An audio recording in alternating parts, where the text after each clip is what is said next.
Oh, you wasting time. Look about you now.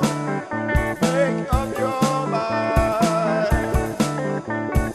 All these years of parents talking, youth is talking bad ideas. Could it be that we're mistaken and are living out our fears? People think that we're so worthy. Where are all the worthies now? We need to see that we mean nothing and stop feeling goddamn proud. I don't say all this to shock you or to be the odd one out. If we could just see things different, there would be no mess to sort out.